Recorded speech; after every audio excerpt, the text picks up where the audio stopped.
Hi everyone, I'm Dale Smith, aka Journo Dale, and we're here to talk about Canadian politics.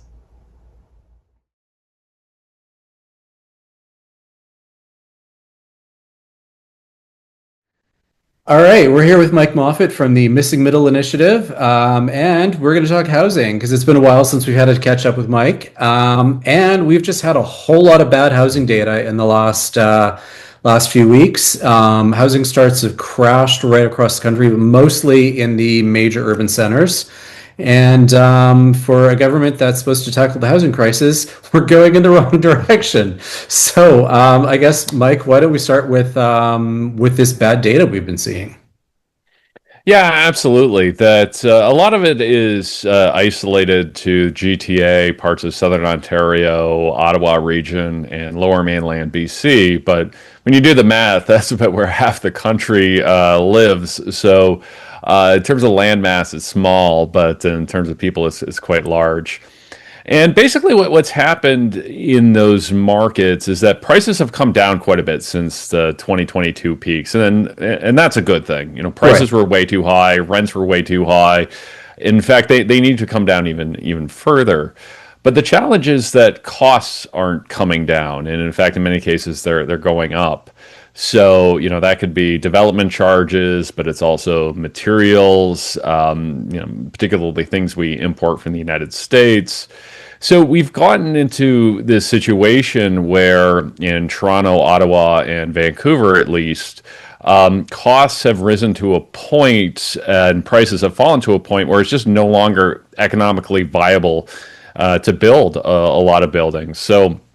So we have this kind of disconnect taking place. So Alberta's still doing well. Other parts of the country are still okay. But we are seeing a slowdown in starts, a slowdown in sales. And the CMHC came out with data or forecast a couple of weeks ago saying that this is going to continue and that starts are going to continue to fall in Vancouver and in Toronto. So, you know, instead of doubling housing starts, they predict they're going to fall by 3 to 5% each year for the next 3 years. And that's not exactly going to solve the crisis. No, no, it isn't. No, and that's the challenge because one of the big fears that I have is that if we go through a period in these communities for 3 or 4 or 5 years where we don't build just because we can't and costs are too high relative to prices. Well, once the economy improves or interest rates go down and all that demand, returns to the market, it's going to shoot prices way back up because we don't have the inventory. We haven't been building the homes during that time. Yeah. So I worry we're in this period where we can get kind of a false sense of security where we say, well, look, prices have fallen quite a bit. And in many of these markets, they're flat or continue to fall. Put up the mission accomplished banner, and we can all go home. But we may be setting ourselves up for the next crisis. It's use a historical analogy. It feels like we're in that period between World War One and World War Two, where we think we might have peace in our time, but we may Yeah. just be setting ourselves up for the next challenge. Yeah, and there's been a lot of, I guess, contradictory stuff going around in terms of people complaining that selling prices are too low, so nobody wants to sell, but prices are still too high for people to buy. And I remember sitting in question period in May and June, and you had particularly conservative MPs who were saying both things at the same time. Prices need to come down, but prices are also too low to sell. In markets like Toronto, and that's a really hard thing to kind of make the two make sense. Yeah, absolutely. So I think their framing there is problematic or confusing as heck. But I think they Mhm. illustrated the challenge that not just the federal government but any government across Canada at any order of government needs to deal with, where we do need prices and rents to keep falling, despite what the federal housing minister may say or others say. Like, we do need that Yeah. affordability. But we also need to increase housing starts. And those are somewhat, all else being equal, those are contradictory things because as those prices fall, it erodes the economic viability of building. So I think in a roundabout way, that's what the conservatives are getting at. But it does, yeah, it does seem it's really confusing where they're both arguing that prices are too high and too low at the same time. But ultimately, the way that we have to navigate that is to find ways to lower the cost of construction, because that's really the only way you can have prices falling and still building occurring. Is that if prices and costs are falling proportionally, then there's still economic reason to build. Right, right. And I know you've been doing a lot of stuff through MMI in terms of looking at ways to lower costs through development charges and so on. But is that going to be enough to push the needle? Yeah, so the answer is any one policy is not enough, Right. and that's the kind of frustrating thing about this. There's no silver bullet policy, and whenever we put an idea out at MMI, we get the folks on social media saying like, "Well, that's not going to solve the crisis," and they're actually absolutely right that one Mhm. single idea won't solve the crisis. So it's going to take the thing that's we're really bad at doing in Canada, and that's all three orders of government working well with each other to find ways to lower these costs across the board. So that is taxes, development charges. That's looking at materials costs. That's looking at approvals processes and so on. So yeah, is cutting development charges by themselves going to solve the crisis in these communities? No, but as a package or a suite of Mhm. reforms, it can help get us there. And this kind of takes me to where I wanted to go next in terms of the three orders of government. We always seem to be focusing on the federal government in this. Occasionally with certain cities in terms of like sixplexes in Toronto and so on. But I'm never seeing anyone pointing the finger at any of the provinces for not doing other things like, using their provincial powers to mandate that cities, if cities aren't going to mandate development like fourplexes or whatever, the province has that power to do that, and they're not. The province could be adjusting building codes so that we can get European style apartments or European style elevators. Provinces aren't moving on that, and it always seems like everyone's waiting for someone else to make the first move, but we're not holding anyone to account, particularly provinces, for not moving. Yeah, no, absolutely, and it's I find there the middle order of government. There's this meme I always like of showing a boomer and a millennial fighting with each other, and then Gen Xer is just off in the corner drinking a beer or having a glass of wine. I feel like the province is the Gen Xer in this kind of scenario where they watch either the feds and municipalities beat each other up or get beat up by the media or by analysts like me, and they can skate on this.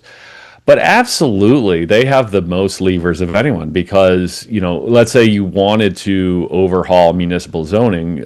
Let's say here in Ontario, we have Mhm. 444 municipalities. You could go one by one and going, okay, we'll get Ottawa to make this change and Mississauga and so on. Or the province could just mandate it, say, you know what, minimum, you can't have height minimums under 4 stories period, and or make that for cities of a certain size or whatever they Yeah. wanted to do, and the municipalities would have to follow that. They're creatures of the province. The province is control the Development Charges Act. So, they can make any changes that way. They can provide infrastructure funding to municipalities. And to be fair, the province of Ontario is doing that with their Building Faster Fund. So they do have these tools. And, it's interesting to kind of see Premier Ford, suggests that the federal government could cut the GST on new homes, which it was actually a fantastic idea, and say, well, if the feds do that, we will match. And I think that's reasonable, but at the same time, you kind of go on the sidelines and go, Well, why do you Well, need the you feds to could go do it for it? on your You can own. just do it. Just do it Yeah. on your own. So yeah, and I saw again a lot of that on social media, and I have a lot of sympathy for that position that the province should just go unilaterally. But Yeah. absolutely, all of that to say is the province actually has the most levers in any of this, and they tend to, not just here in Ontario, but in general, get the least amount of scrutiny when it comes to the housing crisis. Yeah, well, and this I think this is kind of thing that's bugged me about a lot of this debate, whether it's, when we're talking about the international student component or any of that, like that was all provinces who weren't doing their jobs, and the federal government took the blame. And so I guess it's just one of these, I guess my own particular pet peeve around the way in which federalism is working and the way in which and we in the media as well, speaking in, I guess, the royal we, don't really hold the provinces to account for things that are legitimately within their wheelhouse. Yeah, no, absolutely, and there is a one-sided relationship in all of this between the provinces and the federal government. That the provinces don't seem to have any problem punching the federal government when convenient, but the federal government has been reluctant to go the other way Yeah. of going, hey, like New Brunswick or Manitoba or whoever, get your act together. So it does cause this one-sided relationship. But you're absolutely right that at the end of the day, a lot of, not all, but a lot of these policy levers are provincial in nature. And we should also note that, the housing crisis is very different in different provinces, right? So Yeah. we don't necessarily need the same solutions in Manitoba as we do Ontario. So that also creates this extra logic of having provincial action because we've been advocating here at MMI that the federal government have a rebate on GST for homes under $1 million or $1.5 million.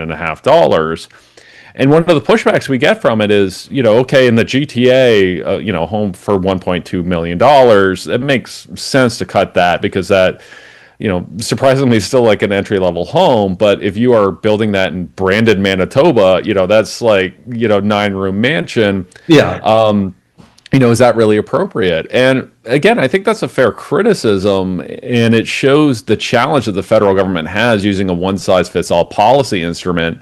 That if you have to have a policy that is applied equally across the country, the benefits are very, very different, and what gets exempted is very, very different in say the GTA versus rural Saskatchewan.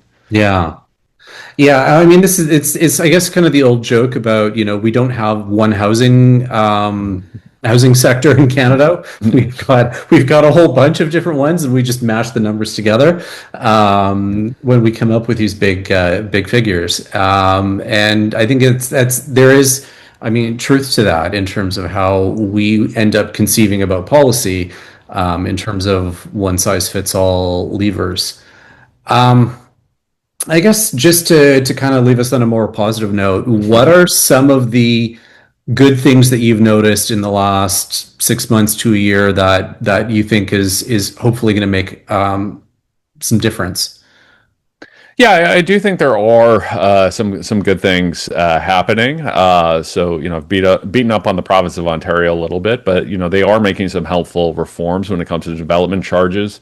Working with municipalities to have developers pay those development charges at the end of the project rather than the beginning, which doesn't sound like that much of a big deal. But if the developer has to finance those DCs during construction, they pay a lot of interest on it. They have to take out bigger loans. It's essentially pure waste. So, I think that's helpful. Okay. We're seeing some great things happen in the municipal level. A number of Ontario municipalities have lowered DCs. Hamilton just did a 20% cut. I think it was just last week. So think good things happening there.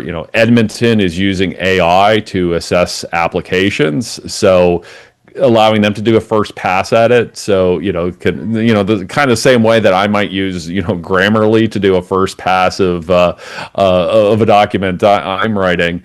And it can speed up the process, right? That it can find these immediate errors, within Mhm. seconds where, person, it might take them several days. So there are a lot of good things happening there. And with the federal government, I do think Build Canada Homes has some potential. At the very least, it has ambition behind it. It's going to be Yeah. very, very challenging to implement, but I do think there are good things happening there, and that's the challenge with this. That Mhm. in such a crisis type situation, it's easy to just be negative 100% of the time, and I feel like I often am. But there are really good things happening, and it's important to highlight those successes when they do happen. Slightly wonkish question. Build Canada Homes. Do you think it should be a standalone agency or a subunit in the department from Yeah, a it's governance a perspective? good it's a no, it's a good question, and I kind of see the benefits and costs of each, because they could also just all of those functions they could run through the CMHC if Right. they wanted to. So I think part of the logic behind it is that if you create something new, you can design the systems however you want. You don't have to deal with legacy institutions, legacy red tape, and so on.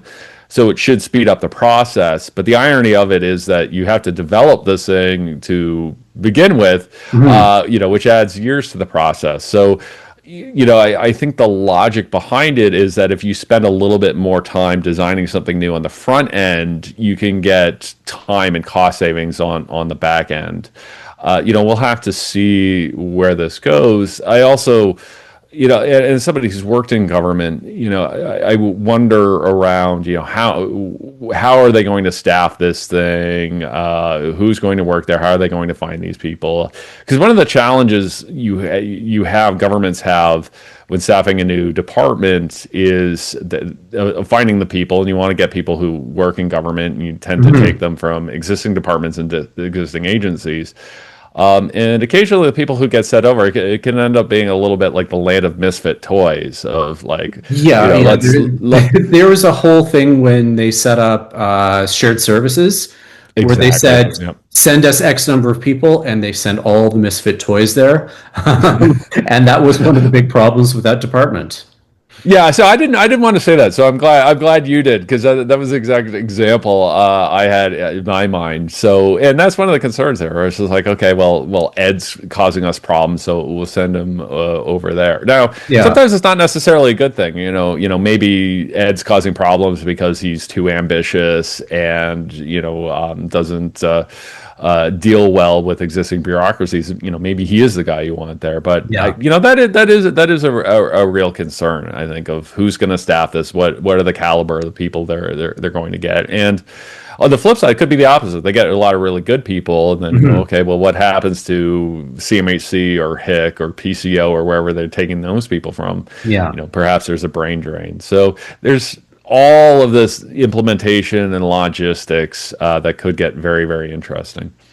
Yeah, and the other question I have with just in terms of the standalone versus part of the department is just how arm's length it winds up being in terms of ministerial direction, and I think that's an interesting question to ponder when you're dealing with something like housing, which is so politically sensitive. Yeah, absolutely. So, is this thing going to be basically, run like the Bank of Canada, where, once every 5 years, the housing minister, the finance minister gives Build Canada Homes a mandate and says, okay, just go fulfill this mandate? Or, is there going to be a certain level of oversight to it? How much? And so on. So drawing those lines is important, and I think it's not just important where the lines are drawn, but that everybody understands where those lines are, and there's mutual agreement between the federal government and BCH around, Yeah. what the federal government can, how much the federal government can intervene in the day-to-day operations of BCH. So I think that's going to be Yeah. incredibly important.